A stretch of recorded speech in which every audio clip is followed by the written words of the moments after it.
It's the 5th time I stand on this shore, the Cuban shore, looking out at that distant horizon, believing again that I'm going to make it all the way across that vast, dangerous wilderness of an ocean.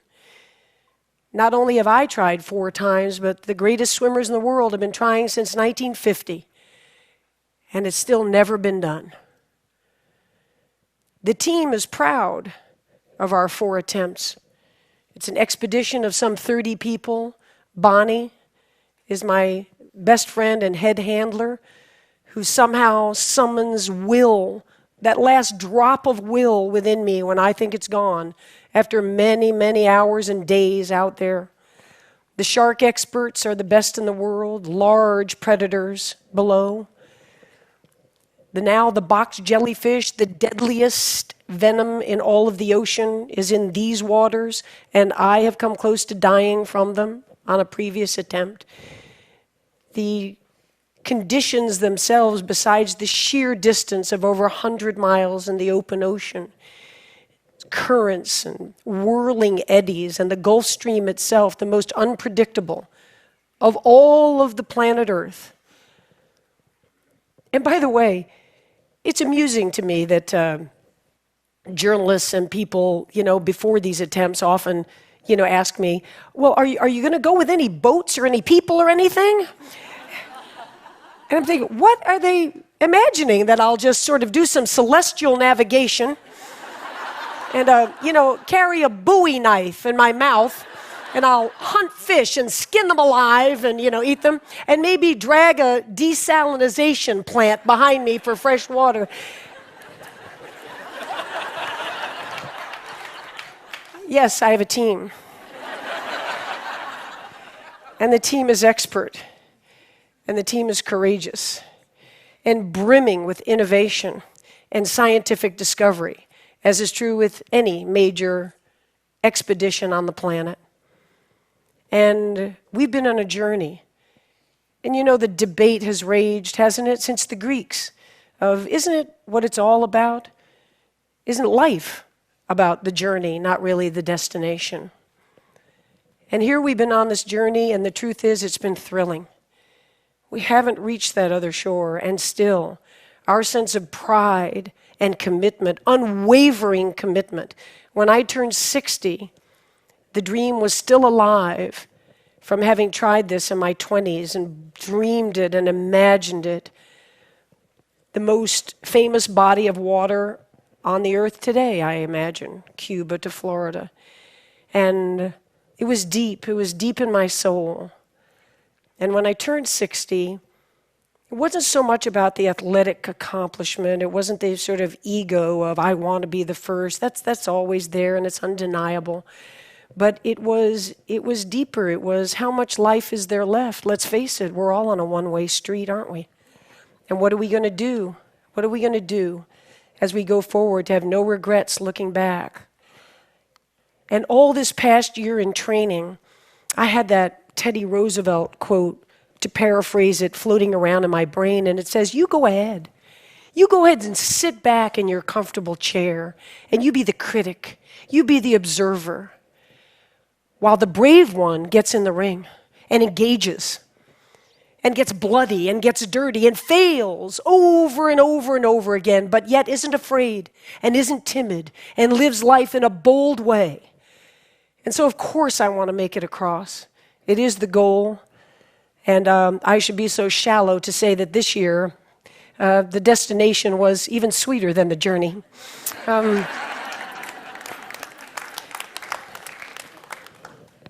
But the journey itself was worthwhile taking. And at this point, by this summer, everybody, scientists, sports scientists, endurance experts, neurologists, my own team, Bonnie, said it's impossible. It just simply can't be done. And Bonnie said to me, but if you're going to take the journey, I'm going to see you through to the end of it. So I'll be there. And now we're there. And as we're looking out, kind of a surreal moment before the first stroke, standing on the rocks at Marina Hemingway, the Cuban flag is flying above, all my teams out in their boats, hands up in the air. We're here. We're here for you. Bonnie and I look at each other and we say, this year the mantra is, and I've been using it in training, find a way. You have a dream, and you have obstacles in front of you, as we all do. None of us ever get through this life without heartache, without turmoil. And if you believe and you have faith, and you can get knocked down and get back up again, and you believe in perseverance as a great human quality, you find your way. And Bonnie grabbed my shoulders and she said, let's find our way to Florida. And we started. And for the next 53 hours, it was an intense, unforgettable life experience. The highs were high, the awe. I'm not a religious person, but I tell you, to be in the azure blue of the Gulf Stream, as if as you're breathing, you're looking down miles and miles and miles, to feel the majesty of this blue planet we live on. It's awe-inspiring. I have a playlist of about 85 songs, and especially in the middle of the night. And that night, because we use no lights, lights attract jellyfish, lights attract sharks, lights attract bait fish that attract sharks. So we go in the pitch black of the night. You've never seen black, this black.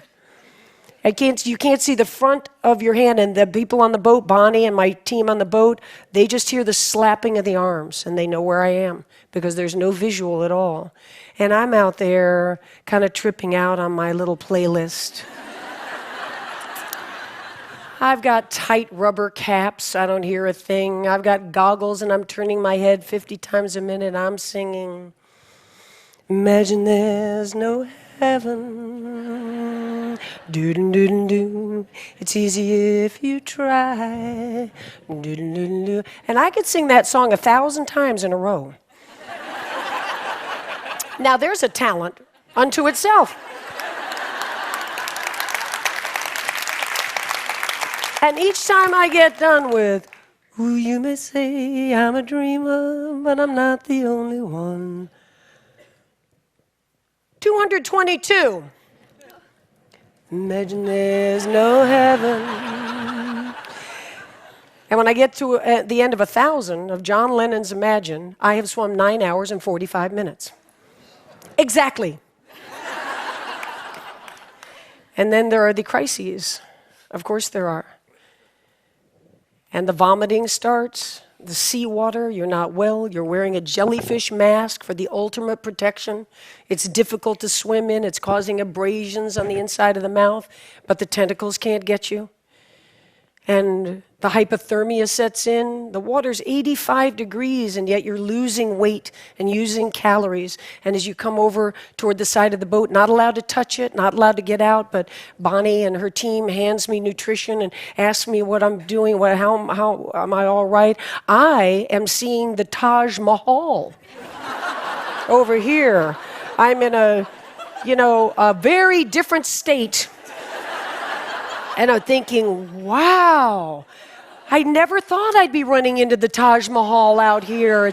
It's gorgeous. I mean, how long did it take them to build that? It's just so, woo.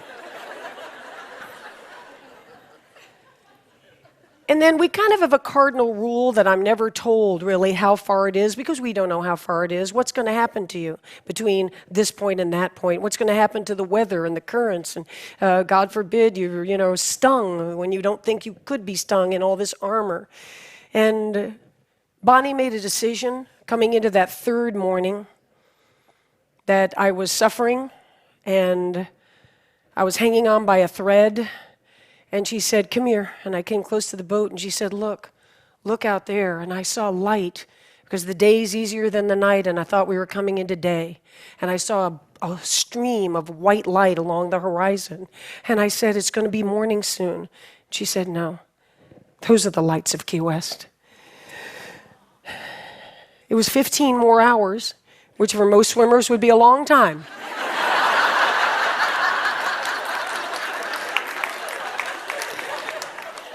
You have no idea how many 15-hour training swims I had done. So here we go, and I somehow, without a decision, went into no counting of strokes and no singing and no quoting Stephen Hawking and the, parameters of the universe. I just went into thinking about this dream and why and how. And as I said, when I turned 60, it wasn't about that concrete, can you do it? That's the everyday machinations. That's the discipline, and it's the preparation, and there's a pride in that.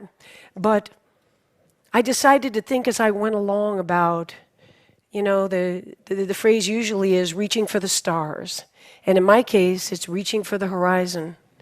And when you reach for the horizon, as I've proven, you may not get there, but what a tremendous build of character and spirit that you lay down. What a foundation you lay down in reaching for those horizons. And now the shore is coming. And there's just a little part of me that's sad. The epic journey is going to be over. So many people come up to me now and say, "What's next?" We love that. That little tracker that was on the computer, when are you going to do the next one? We just can't wait to follow the next one. Well, they were just there for 53 hours. And I was there for years. And so there won't be another epic journey in the ocean, but the point is, and the point was, that every day of our lives is epic.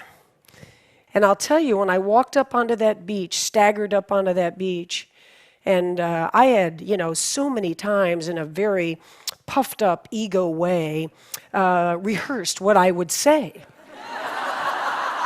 on the beach. When Bonnie thought that the back of my throat was swelling up, and she brought the medical team over to our boat to say, that she's really beginning to have trouble breathing. Another 12, 24 hours in the salt water, the whole thing. And I just thought in my hallucinatory moment that I heard the word tracheotomy. And Bonnie said to the doctor, "I'm not worried about her not breathing. If she can't talk when she gets to the shore, she's going to be pissed off."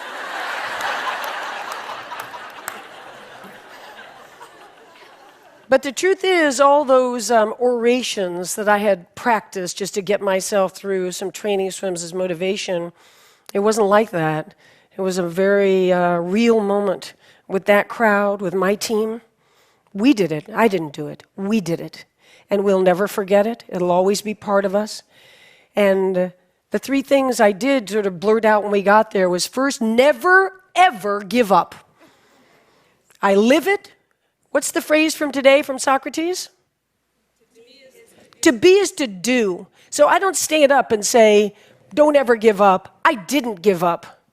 There was action behind these words. The second is, you can chase your dreams at any age. You're never too old. 64, that no one at any age, any gender could ever do, has done it, and has no doubt in my mind that I am at the prime of my life today.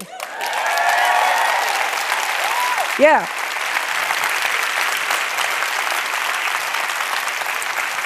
Thank you. And the third thing I said on that beach was, it looks like the most solitary endeavor in the world, and in many ways, of course, it is. And in other ways, and the most important ways, it's a team. And if you think I'm a badass, you want to meet Bonnie. Bonnie, where are you? Where are you? There's Bonnie Stoll, my buddy. The Henry David Thoreau quote goes, "When you achieve your dreams, it's not so much what you get as who you have become in achieving them." And yeah, I stand before you now. In the 3 months since that swim ended, I've sat down with Oprah, and I've been in President Obama's Oval Office. I've been invited to speak in front of esteemed groups such as yourselves. I've signed a wonderful major book contract. All of that's great, and I don't denigrate it. I'm proud of it all, but the truth is, I'm walking around tall because I am that bold, fearless person. And I will be every day until it's time for these days to be done. Thank you very much and enjoy the conference. Thank you. Thank you. Thank you. Thank you. Thank you. Thank you. Thank you. Thank you. Find a way.